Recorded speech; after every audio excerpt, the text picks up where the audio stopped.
ஆச்சி மசாலா. எந்த சமையலும் ருசி தேடும் ரகசியம். 20 ரூபாய்.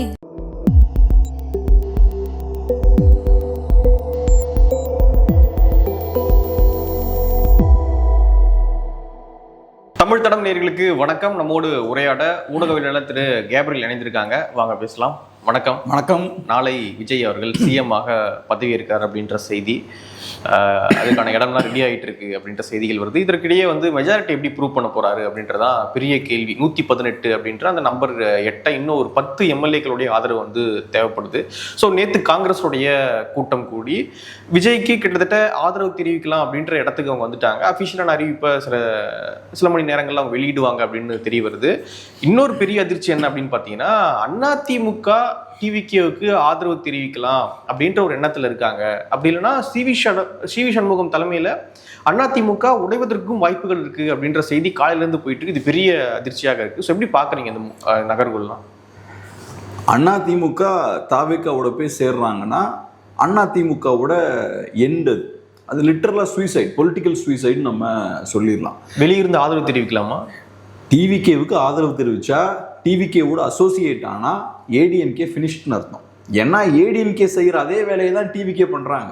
டிவிகே திமுகவை எதிர்த்து அரசியல் பண்ணி பவருக்கு உட்கார்ந்துருக்காங்க. அது ஏடிஎம்கேவோட அரசியல்.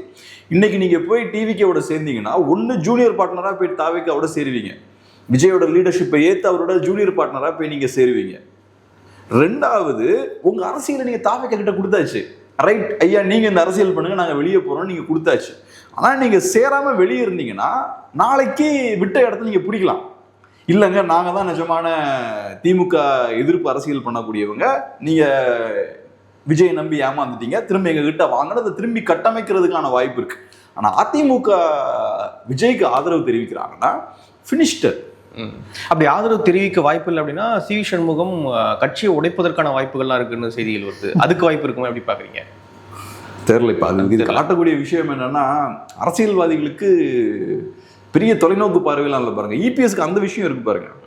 அவருக்கு தெரியுது கட்சிக்கு எது நல்லது, லாங் டேர்ம்ல எது நமக்கு நல்லதுன்னு. ஸோ எலெக்ஷன்ல விஜய் நல்லா பெர்ஃபார்ம் பண்றாருன்ற அந்த செய்திகள் வரும்போதே கூட்டணி குறித்த பேச்சுவார்த்தைகள்லாம் வர ஆரம்பிச்சு, ரிசல்ட் வரும்போதே கூட்டணி குறித்த பேச்சுவார்த்தைகள் வர ஆரம்பிச்சிருச்சு. உடனே ஏடிஎம்கே சைட்லேருந்து ரெஸ்பாண்ட் பண்றாங்க, இல்லை நாங்கள் அலையன்ஸுக்கெல்லாம் போக மாட்டோம்னு. அப்போ அவருக்கு தெரியுது இந்த மாதிரியான ஒரு செய்தி வெளில வரக்கூட கூடாதுன்னு தெரியுது அவருக்கு. ஸோ இப்போ உடனே அதிகாரத்தை ருசிச்சாலும் நம்ம கட்சி நாளைக்கு இருக்காது. இந்த கட்சியை நம்ம பாதுகாக்க வேண்டிய தேவை இருக்கு.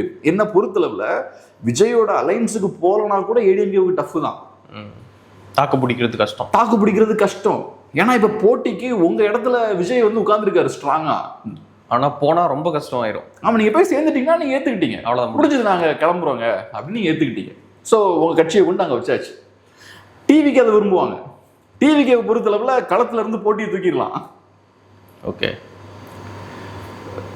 டிவிகேவுக்கு போட்டி திமுக கிடையாது, அதிமுக தான். ஏன்னா அதிமுக இடத்துல தான் டிவிகே உட்கார்ந்துருக்காங்க. ஸோ அப்போ முடிஞ்ச அளவுக்கு அதிமுக வளர்ச்சி உள்ள கொண்டு வரதான் பார்ப்பாங்க. டிவிகேவுக்கு அது ரொம்ப நல்லது. ஆனால் எனக்கு தெரிஞ்சு அதிமுக அதை பண்ண மாட்டாங்கன்னு நினைக்கிறேன். இப்போ அது காட்டக்கூடிய விஷயம் என்னன்னா, திமுக ஒரு 10 வருஷம் எதிர்கட்சியா இருந்தாங்க. 10 வருஷம் கட்டுக்கோப்பா அவங்களால கட்சியை பாதுகாக்க முடிஞ்சது. ஸ்டாலின் 5 வருஷம் லீடர்ஷிப் கொடுத்தாரு. செகண்ட் டேர்ம் தோத்ததுக்கு அப்புறமும் 5 வருஷம் லீடர்ஷிப் கொடுத்து ஓரளவுக்கு அதை கட்டுக்கோப்பா வச்சிருந்தார். அதிமுகவுக்கும் அந்த சேலஞ்ச் இருக்கு. இப்போ சிவி சண்முகம் சொல்றது அவர் ஒரு டெம்பரரியா பாக்குறாரு. நம்ம ஒரு 5 வருஷமா பவர் இல்லாமல் இருந்தோம், இனி பவர் இல்லாமல் இருக்க முடியாது, எனக்கு உடனே அதிகாரம் வேணும் அப்படின்னு அவர் துடிக்கிறாரு. ஆனா அதை பண்ணியாச்சுன்னா அதிமுக கட்சி அவுட் ஆயிடும். ஓகே, ஸோ அதனால அதிமுக அவங்களோட இடத்த தக்க வைக்கணும்னு நினைச்சாங்கன்னா தாவேக்கா பக்கம் போகக்கூடாது, தனியா இருக்கும். இப்ப தாவேக்காவுக்குமே எனக்கு தெரிஞ்ச அதிமுகவோட தேவை இருக்கிற மாதிரி இல்லை. ஆனாலும் ஏதோ பேச்சுவார்த்தை நடத்துறாங்கல்ல. ஸோ அது நான் சொன்ன காரணம் தான். அவங்களுக்கு அதிமுக தனியா ஒரு 50 சீட்டோட வெளில இருக்கிறது நல்லது கிடையாது. நாளைக்கு திரும்ப கம்பேக் கொடுக்க வாய்ப்பு இருக்கு. ஸோ தூக்கி உள்ள போட்டலாம்னு அவங்க பார்ப்பாங்க. ஆனா காங்கிரஸ் மட்டும்தான் இப்போதைக்கு ஆதரவு தெரிவிச்சிருக்காங்க, மற்றபடி யாருமே இன்னும் ஆதரவு தெரிவிக்கல. காங்கிரஸ் கிட்ட 5 தான் இருக்கு. ஸோ அப்படி இருந்தாலும் இன்னும் ஒரு 5 தேவைப்படுது. விஜய்க்கு அந்த ஆதரவு இப்போ வேணும் இல்லை? இப்போ என்ன சிக்கல்னு பார்த்தோம்னா, திமுக, அதிமுக, டிவிகே இந்த 3 கட்சிகளோட சீட்ஸை நம்ம சேர்த்தோம்னா 214 தான் வருது. மீதி 20 சீட் பார்த்தோன்னா சிறிய கட்சிகள் கிட்ட இருக்கு. ஸோ சிறிய கட்சிகள் நிறைய இருக்க மாதிரி தோணினாலும் 20 சீட் தான் சிறிய கட்சிகள் கிட்ட இருக்கு. அந்த 20ல 11 சீட் இப்ப விஜய்க்கு தேவை. 11 சீட்டை உள்ள கொண்டு வர இப்ப நிறைய கட்சிகள் தேவை. காங்கிரஸும் பாமகவும் வந்துட்டாங்கன்னா கொஞ்சம் சிம்பிளா இருக்கும். எனக்கு என்னமோ எனக்கு பார்க்கும்போது இது பெரிய சிக்கல் இருக்கும்னு தோணல. எது ஏன் சிறிய கட்சிகள் அங்கே போறதை எது தடுக்கும்னு நினைக்கிறீங்க? இது சொல்ல மாட்டாங்க. இன்னைக்கு IUML சொல்லியிருக்காங்க, நாங்கள் ஸ்டாலினோட தான் இருப்போம் அப்படின்னு சொல்லியிருக்காங்க. விசிகா நேற்று வன்னியர்ஸ்லாம் சொல்லும்பொழுது நாங்கள் இங்கே தான் இருப்போம் அப்படின்ற மாதிரி அவர் ரொம்ப கடுமையாக அட்டாக் பண்ணி தான் பேசுறாரு டிவிக்கு. அவர் யார் நம்ம திருமாவளவன் அவர்கள் பேசுறத வச்சு பார்க்கும்போது அவர் கொஞ்சம் லைட்டா அந்த பக்கம் போறது ரெடியா இருக்க மாதிரி இருக்கு. ஆனால் 2 சீட்டு தான் அந்த பக்கம் இருக்கு. ஸோ PMK காங்கிரஸ் அது கூட யாருன்னா போய் ஆக வேண்டிய அவசியமானது இருக்கு. நான் ஏன் எனக்கு என்னமோ பிராக்டிக்கலா பார்க்கும்போது சிறிய கட்சிகள் அங்க போய் சேர்றதுக்கு எந்த தடையும் இருக்கிற மாதிரி எனக்கு தெரியல. ஆனா உடனே இங்க ஜெயிச்சுட்டு உடனே அங்க போறது அப்படின்றது மக்கள் மத்தியில அவங்களுடைய நம்பகத்தன்மை கேள்விக்குள்ளாக்கும்னு நினைக்க மாட்டாங்களா? ஃபர்ஸ்ட் என்னன்னா திமுகவோட அதிமுகவோட இவ்வளவு ஆண்டுகள் பயணிச்சிருக்காங்க. திமுகவும் அதிமுகவும் இவங்களோட அதிகாரத்தை இது வரைக்கும் பகிர்ந்ததே கிடையாது. அவங்கள யூஸ் பண்ணியிருக்காங்க, அவங்களோட ஓட்ஸை வாங்கியிருக்காங்க, அதிகாரத்தை ஷேர் பண்ணதே கிடையாது. இப்போ விஜயோட போய் கூட்டணி வச்சு அதிகாரம் கிடைக்கிறதுக்கான வாய்ப்பு இருக்கு. அதிகார பகிர்வு நடக்க நிறைய வாய்ப்பு இருக்கு. ஸோ அப்படி இருக்கும்போது சிறிய கட்சிகளுக்கு இது ஒரு பெரிய அவங்க இது வரைக்கும் என்ஜாய் பண்ணாத ஒரு பெனிஃபிட்டை அவங்களால என்ஜாய் பண்ண முடியும். ரெண்டாவது, நீங்க சொல்ற மாதிரி நேத்து திமுக கூட்டணியில இருந்துட்டு பாஜக எதிர்ப்பு, பாஸ் எதிர்ப்பு, சமூக நீதி எல்லாம் பேசி நீங்க அங்க போய் சேர்றது பார்க்க அசிங்கமா இருக்குமேன்றீங்க. ஆனா அரசியல் அது ஒன்றும் பெரிய விஷயமா எனக்கு அரசியல் ஒன்றும் அசிங்கம் கிடையாதுன்றீங்க. அசிங்கம் முக்கியமா அதிகாரம் முக்கியமா? ஸோ அதனால அதெல்லாம் அரசியல் அவங்க யோசிச்சுட்டு இருப்பாங்கன்னு எனக்கு தெரியல. நெகோசியேஷன் போய்கிட்டு தான் இருக்கும். எனக்கு தெரிஞ்ச நான் இன்னொன்னு சொல்றேன், மக்கள் கிளியர் கட்டா டிவிகேவுக்கு மேண்டேட் கொடுத்துருக்காங்க. மக்கள் மேண்டேட் ரொம்ப கிளியரா இருக்கு. அவங்க டிவிகேவை சூஸ் பண்ணியிருக்காங்க. திமுக வேண்டான்னு கிளியரா சொல்லிட்டாங்க. அப்படி இருக்கும்போது தாவேக்காவோட போய் அலையன்ஸ் வைக்கிறதுல பெரிய சிக்கல் இருக்குன்னு எனக்கு தோணல. இப்ப இந்த சிறிய கட்சிகளோட ஒரே கொள்கை என்ன? பாஜக எதிர்ப்பு. நீங்க ஏன் தொழிலாளர் பிரச்சனைகளுக்காக போராடல? பாஜக உள்ள வந்துடும். நீங்க ஏன் ஒடுக்கப்பட்ட மக்களுக்காக போராடல? நிறைய பிரச்சனைகள்லாம் இருக்கே களத்துல, பாஜக உள்ள வந்துடும். பெண்களுக்கு எதிராக நிறைய வயலன்ஸ் வருது, ஏன் நீங்க எதுவும் பண்ணாம இருக்கீங்க? பாஜக உள்ள வந்துடும். ட்ரக்ஸ் இங்க நிறைய பிரச்சனை இருக்கே, புழக்கம் இருக்கே, ஏன் அதை பத்தி பேச மாட்டேங்கிறீங்க? திமுகவை ஏன் கேள்வி கேட்க மாட்டேங்கிறீங்க? பாஜக வந்துடும். இந்த ஒரு அஜெண்டா தானே உங்களுக்கு. விஜய் தான் பாஜகவோட கூட்டணி வைக்கலையே. ஸோ உங்களோட கோர் பிரின்சிபிள் இதுதான். அதை தாண்டி நீங்க நேற்று விஜய் பாஜகவோட பி டீம்னு சொன்னா அதெல்லாம் இருக்கட்டும். ஆனா நீங்க திமுகவோட இருக்கிறதுக்கான ஒரே காரணம் பாஜக வந்துருன்றதானே. அதுல உண்மை கிடையாதுன்னு வச்சுக்கோங்க. அது சும்மா இவங்க திமுகவோட இருக்கணுன்றது அவங்களோட விருப்பம். திமுகவோட இருந்து அதிகாரம் கிடைக்கும், அதுக்கு பாஜக ஒரு சாக்கு போக்கா யூஸ் பண்ணிட்டாங்க. பட் ஓகே, அவங்க பாயிண்ட் ஆஃப் வியூல இருந்து பார்த்தா பாஜக எதிர்ப்பு தான் அவங்களுக்கு ஒரே அரசியல். வேற கம்யூனிசம், அம்பேத்கரியம்லாம் ஒன்றும் கிடையாது. இல்லை, அது இங்க இருக்கே. பாஜகவோட தான் அவர் சேரலையே. அப்படி பாஜகவோட சேர்ந்தாருன்னா அலையன்ஸ் உடைச்சிருக்கீங்க. நீங்க பாஜகவோட சேர ஒன்றும் வாய்ப்பு இல்லை, ஒரு சீட்டு தான் வச்சிருக்காங்க. கரெக்ட். ஏதோ ஒரு டைம்ல பாஜகவோட விஜய் க்ளோஸ் ஆகிறாரு நீங்க ஃபீல் பண்றீங்கன்னா வெளில வந்துருங்க, முடிஞ்சு போச்சு. நேற்று ஒரு மீம் கூட பார்த்துருந்தேன். என்ன அப்படின்னா, காங்கிரஸ் அங்கே போகிற மாதிரியான செய்தி. அதுக்கு காங்கிரஸோட விளக்கம் என்ன அப்படின்னா, பாஜக உள்ளே வந்துடும். நீங்கள் சொன்ன அதே டைலாக் தான். நாங்கள் இப்போ அங்கே போகல அப்படின்னா பாஜகவோட அவங்க சேருவதற்கான வாய்ப்பு இருக்கு. அதனால உங்க டைலாக் உங்ககிட்டே சொல்லிட்டு நாங்கள் அங்கே போகிறோம் அப்படின்ட்டாங்க. பாஜக உள்ள வந்துடும் சொல்லிட வேண்டியதான். திமுக பாஜக பக்கம் போகிறதுக்கு நிறைய வாய்ப்பு இருக்கு. நாங்க தான்டா பாஜக எதிர்த்துட்டு இருக்கோம். இல்லை நீயே பாஜக கூட போறதுக்கு வாய்ப்பு இருக்கு, அதான் அங்கே புரண்டு போயிட வேண்டியதான், முடிஞ்சு போச்சு. ஸோ அதனால இப்போ உங்களுக்கு அதிகாரம் வேணும், அவ்வளவுதானே. இப்போ திமுகவோட எதுக்காக இருந்தீங்க? அதிகாரத்துக்காக தான் இருந்தீங்க. அப்போ இங்கேயும் போங்க. என்ன பெரிய சிக்கல் அங்க இருக்கு? எனக்கு என்னமோ அதுல எந்த தடையுமே இந்த சிறிய கட்சிகளுக்கு இருக்கிற மாதிரி தெரியல. 5 வருஷம் இதை நடத்த முடியுமா? இவ்வளோ ஒரு மைனாரிட்டி கவர்மெண்ட் 5 வருஷம் கொண்டு போக முடியுமா? இப்ப விஜய் புது தலைவர், தாவேகா புது கட்சி. ஃபர்ஸ்ட் எலெக்ஷன்லயே அவங்களுக்கு நிறைய சேலஞ்சு. ஃபர்ஸ்ட் எலெக்ஷன்லேயே அவங்களுக்கு பயங்கரமான பெர்ஃபார்மன்ஸ், அதில் மாற்றுக்கிறதே இல்லை. ஆனால் அந்த ஃபினிஷ் லைனை டச் பண்ண முடியல, மேஜிக் நம்பரை டச் பண்ண முடியல. ஸோ இப்போ ஃபர்ஸ்ட் எலெக்ஷன்லேயே அவங்களுக்கு அனுபவமின்மை இருக்கும், நிறைய பிரச்சனைகளை ஃபேஸ் பண்ண வேண்டியிருக்கும். அதோடு சேர்ந்து இந்த பிரச்சனையும் அவங்க ஃபேஸ் பண்ண வேண்டியிருக்கும். கவர்மெண்ட் ஃபார்ம் பண்ணுறதுலேயே சிக்கல் இருக்குது, கவர்மெண்ட் ஃபார்ம் பண்ணதுக்கு அப்புறமும் சிக்கல் இருக்குது. கோழி அடகாகிற மாதிரி எல்லாத்தையும் வச்சு பத்திரமா பார்க்கணும். ஆனால் நான் எப்படி பார்க்குறேன்னா, இவங்களுக்கு ஃபர்ஸ்ட் எலெக்ஷனில் சில போர்ட்ஃபோலியோஸை கொடுக்குறதுல ஒன்றும் டிவிக்கு பிரச்சனை இருக்காது. இதான் ஃபர்ஸ்ட் எலெக்ஷன், உங்களுக்கே பெரிய பிளேட் உங்கள் கையில் கொடுத்துருக்காங்க. அதில் கொஞ்சம் அதிகாரத்தை நீங்கள் பகிர்றதுல உங்களுக்கு எந்த பிரச்சனையுமே இருக்காது. ஸோ உங்களுக்கு இழப்பு இல்லை பெருசா. சிறிய கட்சிகளுக்கு மிகப்பெரிய லாபம். உங்க வாயிலாக அவர்களுக்கு இவ்வளவு பெரிய லாபம் கிடைக்குது, அதை எதுக்கு அவங்க விட்டு கொடுக்க போறாங்க? ஸோ 5 வருஷம் கம்ஃபர்டபுளா இருப்பாங்கன்னு நினைக்கிறேன். திமுக இதுவரைக்கும் கொடுக்காத ஒரு விஷயத்தை விஜய் உங்களுக்கு கொடுக்குறாருன்னா அதை எதுக்கு அவங்க தூக்கி போட போறாங்க? என்னோட இது என்னன்னா, விஜய் கவர்மெண்ட் ஃபார்ம் பண்ணுவார், அதெல்லாம் தாண்டி மேண்டேட் ரொம்ப கிளியரா இருக்கு. திமுக வேண்டாம், விஜய் வேணும்ன்றத கிளியரா சொல்லிட்டாங்க. நம்பர்ஸ் பார்க்கும்போது அது ரொம்ப தெளிவா இல்லை. திமுகவுக்கு 73 சீட்ஸ் இருக்க மாதிரி இருக்கு, திமுக பிளஸுக்கு 73 இருக்க மாதிரி இருக்கு. ஆனா இன்னும் கிளியரா நம்ம உள்ள போய் பார்த்தோம்னா, திமுகவுக்கு எதிரான அதிருப்தியாளர்கள் போடக்கூடிய வாக்குகள் 2ஆ உடைஞ்சிருக்கு. அதுக்கப்புறமும் அதை தாண்டியும் விஜய் ஏறக்குறைய 110 சீட் ஜெயிச்சிருக்காரு. அப்ப அது 2ஆ பிரியாம 1ஆ இருந்திருந்தா, திமுக எதிர்ப்பு அந்த கன்சாலிடேட் ஆயிருந்தா விஜய் எங்கேயோ போயிருப்பார். ஸோ அதனால இந்த நம்பர்ஸ் காட்டுறது ஆக்சுவலா இதை விட இன்னும் மோசமா இருக்குன்னு சொல்ல வரேன் திமுக கதை. ஓகே, அதனால இதை திரும்பி இன்னொரு எலெக்ஷன் நடத்துறது அதெல்லாம் வேஸ்ட் ஆஃப் டைம் நினைக்கிறேன். இன்னொரு எலெக்ஷன் தான் ஸ்வீப் பண்ணிடுவாங்க டிவிக்கு. ஏன்னா இந்த எலெக்ஷன்ல மக்களுக்கு நம்பிக்கை இல்லை, தெரிஞ்சிருச்சு. ஆமா, இப்ப தெரிஞ்சிருச்சு. இப்ப டிவிக்கு ஸ்ட்ராங்கா இருக்காங்கன்றது மக்களுக்கு தெரிஞ்சு போச்சு, ஸ்வீப் பண்ணிடுவாங்க. அதான் நான் சொல்ல வரேன், இது கிளியர் மேண்டேட். அப்ப அவங்க கவர்மெண்ட் ஃபார்ம் பண்ணணும், மட்டும்தான் நல்லது.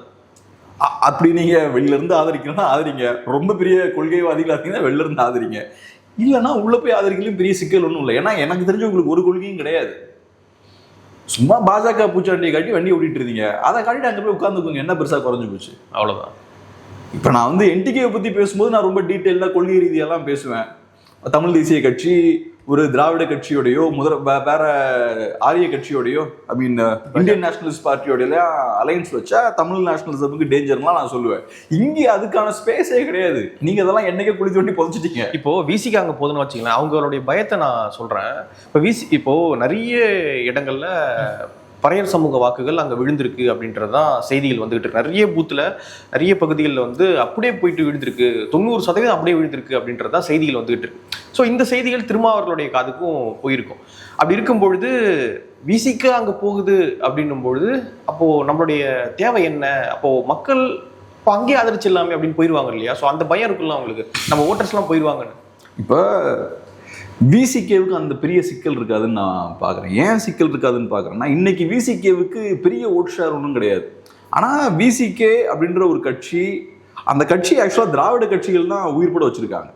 ஏன்னா அந்த கட்சியோட தேவை திராவிட கட்சிகளுக்கு இருக்குது. திராவிட கட்சிகள் எடுத்துக்கிட்டிங்கன்னா பிசி பார்ட்டிஸ் தான். அவங்க ஒடுக்கப்பட்ட மக்களுக்கு எதிரான வேலைகளை தான் அந்த கட்சிகள் பண்ணிட்டு இருந்திருக்காங்க. வெளியில சமூக நீதி அதெல்லாம் பேசிப்பாங்க. ஸோ அப்படி இருக்கும்போது இல்லை நாங்கள் வந்து ஒடுக்கப்பட்ட மக்களுக்கு ஃப்ரெண்ட்லியான ஆட்கள் அப்படின்றத எஸ்டாப்ளிஷ் பண்ணுறதுக்கு விசிகே வச்சுக்கிறாங்க. இது ஒரு அடையாளமாக காட்டிக்கிறதுக்கு தான் நாங்கள். ஆனால் விசிகேயோட ஓட் ஷேர்னு பார்த்தா ரொம்ப கம்மி தான். ஆனால் அந்த மற்ற ஓட்ஸை உள்ளே கொண்டு வரதுக்கு ஒரு ஃபேஸை வந்து அவங்க ப்ரொஜெக்ட் பண்ணிப்பாங்க. நாங்கள் பாருங்கள், மைனாரிட்டினா எங்களுக்கு ஒரு முஸ்லீம் ஃபேஸஸ் இருக்காங்க, சில கிறிஸ்டின் ஃபேஸஸ் இருக்காங்க, சில ஒடுக்கப்பட்டவர்களோட லீடர்ஸ் இருக்காங்க. இப்படி ஒரு அடையாளத்தை கிரியேட் பண்ணுறது. ஸோ நான் எதுக்கு இதை சொல்கிறேன்னா, விசிகேவோட ஸ்பேஸ் அங்கே இருக்குது சொசைட்டியில். நாளைக்கும் அவர் தேவைப்படுவார், விசிகேவும் தேவைப்படுவாங்க. ரெண்டாவது விஜய்க்கு ஒரு சிக்கல் என்னன்னா, இப்ப இபிஎஸ்ஏ ஏன் தனியா போறதுக்கு விரும்புறாருன்னா, சண்முகமுக்கு அந்த பக்குவம் இல்லை, அவசரப்படுறாரு. இபிஎஸ் ஏன் தனியா போறதுக்கு விரும்புறாருன்னா, டிவிகே 5 இயர்ஸ் அவங்களுக்கு ரொம்ப கஷ்டம். இப்ப அங்க போன ஓட்ஸ்லாம் அங்கேயே சாலிடா இருக்குன்னு சொல்ல முடியாது. நான் சொன்ன மாதிரி சமூக மாற்றம் ஏற்படுத்தி நீங்க அதிகாரத்தை கைப்பற்றுறீங்கன்னா மக்கள் பின்னாடி ரிவர்ஸ் போக மாட்டாங்க. காங்கிரஸ் 60ல தோக்கடிச்சிட்டாங்க, 60களில். அதுக்கப்புறம் காங்கிரஸ் கிட்ட இப்போ வரைக்கும் போகல, ரிவர்ஸே போகல. முடிஞ்சதுதான். ஏன்னா காங்கிரஸ் பார்ட்டி பழைய சிஸ்டமை ரெப்ரசென்ட் பண்றாங்க, திமுக புது சிஸ்டமை உருவாக்கிட்டாங்க. அதுக்கப்புறம் ரிவர்ஸ் போக முடியாது. ரஷ்யாவில் மன்னராட்சியை தூக்கி போட்டதுக்கு அப்புறம் திரும்ப ரிவர்ஸ் போய் மன்னராட்சிக்கு திரும்பி போய் சேராது. அவ்வளவுதான், முடிஞ்சதுதான். இங்க அப்படிப்பட்ட விஷயம்லாம் நடக்கல. டெம்பரரியா விஜய் வந்து உட்கார்ந்துருக்காரு, ஒரு பார்ட்டி சேஞ்சா தான் இருக்காரு. அவர் கையில ஒரு ஸ்டியரிங் இருக்கு, அது திருப்பினா திரும்ப அது அவர் கையெடுத்தாலும் அது போற ரூட்ல தான் போய்கிட்டு இருக்கும். ஏன்னா இங்க சிஸ்டம் ரொம்ப எஸ்டாப்ளிஷ்டா இருக்கு. ஸோ இந்த திராவிட கட்சிகளுக்கு தெரியும் நெக்ஸ்ட் 5 வருஷம் ஏகப்பட்ட ப்ரெஷர் போடுவாங்க விஜய் மேல. ஏன்னா 2 திராவிட கட்சிகளுமே ஸ்ட்ராங்கா இருக்காங்க, 2 எதிர்கட்சிகள் இப்போ. ஆமா, என்டிகேவும் அவங்களோட ஓட் ஷேர் கம்மியானாலும் அவங்க ஏற்படுத்துற டேமேஜும் கொடுக்குற சவுண்டும் பயங்கரமா இருக்கும். இதை எல்லாத்தையும் அவர் வித்ஸ்டாண்ட் பண்ணும். அப்புறம் டிவிக்கே நிறைய தவறுகள் பண்ண போறாங்க நெக்ஸ்ட் 5 இயர்ஸ். கண்டிப்பா. ஏன்னா எக்ஸ்பீரியன்ஸ் இல்லாத புது கட்சி. கண்டிப்பா அது தெரியுது. ஆமா, இப்பவே அவங்களுக்கு அதை கண்ட்ரோல் பண்றதுல நிறைய சிக்கல்கள் இருக்கு. இந்த அங்க இருக்கக்கூடிய அந்த 100 எம்எல்ஏஸும் தனித்தனியா நிறைய சிக்கல்களை கொடுக்க போறாங்க. இன்னைக்கு ராயபுரம் எம்எல்ஏ வந்து பட்டாக்கத்தில கேக் வெட்டிட்டு இருக்காரு, அது காலையில இருந்து செய்தி. ஸோ அவங்களுக்கு தெரியல முன்னாடி இருந்தது வேற, இப்ப இருக்கிறது வேற. நம்ம கேம்பெயினை பார்க்கும்போதே நமக்கு தெரியுதுல்ல, அந்த ஒரு பெண் பேசிட்டு இருக்கும்போது வாய முடி ஒருத்தர் தள்ளுற, அது ஒரு ரிலேட்டிவ் தானே சொல்றாங்க, பட் பப்ளிக்ல எப்படி பிஹேவ் பண்ணணும்னு இருக்குல்ல. ஸோ அதனால இவங்களுக்கு நிறைய சிக்கல்கள் டெஃபினட்டா வரும். அது எல்லாத்தையும் இவங்க யூட்டிலைஸ் பண்ணுவாங்க. அதனால இது ஏன் நான் சொல்றேன்னா, அதிமுக இபிஎஸ்க்கு தெரியும் இப்ப நம்ம இந்த ஸ்பேஸை விட்டாலும் அதை திரும்ப பிடிக்கிறதுக்கு நமக்கு வாய்ப்பு இருக்குது. அது நடக்குதோ நடக்கலையோ அந்த ஹோப் அவருக்கு இருக்கு. அது விசிகேவுக்கும் அப்ளை ஆகும். உள்ள போய் ஒரு 5 years பவர் என்ஜாய் பண்ணிக்கிட்டு உங்க ஸ்பேஸை ஓரளவு தக்க வைக்கணும். அதுக்கப்புறம் ஸ்லோவா கொஞ்சம் கொஞ்சமா அவங்க காலியாகிறதுக்கு வாய்ப்பு இருக்குன்ற அந்த ஹோப்பும் இருக்கு. இப்போ டெம்பரரியா அதை யூஸ் பண்ணிக்கலான்ற எனக்கு தெரிஞ்சு இது ஒண்ணுதாங்க யோசிப்பாங்க. நம்ம கட்சியை அவங்க ஒழுங்கிடுவாங்களா, அது இதெல்லாம் தாண்டி பவர் கிடைக்குதுன்னா இதை எப்படி அவங்க விடுவாங்க? அதுக்கு தானே இவ்வளவு. இப்ப திமுக கூட நீங்க 5 வருஷம் எதுக்கு குப்பை கொட்டினீங்க? 5 வருஷம் 19ல இருந்து இருக்காங்க. ஆமா, அப்ப இருந்து இருக்காங்க. திமுக உங்களை சுரண்டிருச்சு ஸ்லோவா. நீங்க உங்க மக்கள்கிட்டயே அந்நியப்பட்டு போறீங்க. இப்ப உங்க மக்களே உங்ககிட்ட அதிருப்தியா இருக்காங்க. உழைப்பாளிகள், தொழிலாளர்கள், கம்யூனிஸ்டுகள்கிட்ட அதிருப்தியா இருக்காங்க. ஒடுக்கப்பட்ட மக்கள் விசிகே கிட்ட அதிருப்தியா இருக்காங்க. இந்த சுமையெல்லாம் நீங்க ஏன் சுமக்குறீங்க? திமுகவுக்காக தான். திமுக எடுத்து பேசிட்டு ஏதாவது பிரச்சனை ஆகி போயிடும். அதனால பேசிடக்கூடாது. இஷ்யூஸ்லாம் பிரச்சனை இருக்கு, ஆனால் பிரச்சனையை கையில் எடுக்கக்கூடாது. அப்ப அதுதான் உங்களுக்கு ப்ரையாரிட்டி. ஆனா இதை திமுகவை ஏன் சங்கடப்படுத்தலைன்னா, திமுக வழியா நமக்கு சீட்ஸ் கிடைக்கும், திமுக வழியா நம்ம அதிகாரத்துல ஏதோ ஒரு பார்ட்டா இருக்கலாம் அப்படின்றதுதான் உங்களோட நோக்கம். அப்ப அது இங்க ஈஸியா நடக்குது இப்ப. ஸோ அதனால எனக்கு என்னமோ இந்த வாய்ப்பை விட மாட்டாங்கன்னு நினைக்கிறேன். எல்லாரும் ரெடியா தான் இருப்பாங்கன்னு நினைக்கிறேன். ஓகே, ஏடிஎம்கேவே ரெடியா இருக்காங்கன்னு நீங்க யோசிச்சு பாருங்க. ஏறக்குறைய 50 சீட் வச்சிருக்க ஏடிஎம்கே, அதுல ஒரு குரூப் ரெடியா இருக்காங்க, தலைவரை மீறி ரெடியா இருக்காங்க உள்ள. அப்ப இவங்களுக்குலாம் என்ன வந்தது பிரச்சனை? நான் சொன்ன மாதிரி ஏடிஎம்கேவோட டைரக்ட் மார்க்கெட்டை டார்கெட் பண்றாரு. விஜயோடைய வெற்றி பல பேருக்கு புதிய நம்பிக்கை கொடுத்துருக்கு போலயே. விஜயோட வெற்றி என்ன, நீ இல்ல அப்படின்னாலும் பரவாயில்ல, வேற ஒரு ஆப்ஷன் இருக்குது அப்படின்ற ஒரு நம்பிக்கை. ஆமா, ஏன்னா இப்ப சிறிய கட்சிகள் எடுத்துக்கிட்டீங்கன்னா அவங்களுக்கு நடுவில் ஆப்ஷனே இல்லாம, ஆப்ஷனே இல்லை. ஆமா ஆமா, பிஜேபி அங்க போய் அதிமுக சேர்ந்து அவங்களுக்கு வாய்ப்பே இல்லை. திமுக என்ன சொன்னாலும் கேட்கணுன்ற கட்டாயத்தை தள்ளப்பட்டாங்க. திமுகவும் அதை ரொம்ப மிஸ்யூஸ் பண்ணிட்டாங்க அந்த பவரை. இப்ப புதுசா ஒரு ஆப்ஷன் வந்த உடனேயும் ரைட்டு இதாட்டா சாக்கு அப்படின்னு நல்லா ஃபுல்லா யூஸ் பண்றாங்க. இப்ப ஒரு வகையில நல்லதுதான். இந்த ஒரு 2 திராவிட கட்சிகளுக்கு ஒரு ஷாக் கொடுக்கறது நல்லதுதான். அவங்களே மாத்தி மாத்தி வந்துட்டு இருக்கிறதுக்கு இப்ப மக்களுக்கு ஒரு நம்பிக்கை வந்துருச்சுல, புதுசு வர வாய்ப்பு இருக்கு. ஆமா, இவங்க ஒன்றும் பெரிய வீழ்த்த முடியாத சக்திகள்லாம் கிடையாது. திராவிட மண்ணில் திராவிட கட்சிகளை தாண்டி வேற யாரும் வரமாட்டாங்கன்னு கிடையாது. ஸ்டாலினே தோத்ததுதான் அல்டிமேட். ஸோ இப்போ அதிமுக திமுகவை வீழ்த்தினா கூட இவங்க வருத்தப்பட்டு இருக்க மாட்டாங்க. இங்க டிவிக்கு வந்து அடிச்சு காலி பண்ணிட்டாங்க. அது காட்டக்கூடியது நிஜம் பெரிய சேஞ்ச் நடந்துட்டு இருக்கு கிரவுண்ட்ல. இது ஒரு சைலண்டான ஒரு ரெவல்யூஷன் தான், ஒரு சைலண்ட் ரெவல்யூஷன் தான். தாவகக்காரங்க பெருசா பேச பயப்படுறாங்க. நான் பார்த்த அளவுல ரொம்ப பெருசா கொண்டாட மாட்டேங்கிறாங்க. ஆனா அவங்க சைலண்டா வேலையை பார்த்துருக்காங்க. கிராமங்கள்லாம் நான் கேள்விப்பட்டது என்னன்னா, என் ஃப்ரெண்ட் ஒருத்தர் சொல்றாரு, ஓட்டு போட்டப்ப தாவேக்காக்கு போட்டு நிறைய பேர் சொல்லலையா, நான் அதிமுக தான் போட்டேன் திமுக தான் போட்டு வந்துட்டாங்களாம். தாவேக்கா ஜெயிச்சதுக்கு அப்புறம் தான் நிறைய பேர் சொன்னாங்களாம். பரவாயில்ல, இப்ப சொன்னா ஒண்ணும் கிடையாது அப்படின்னு.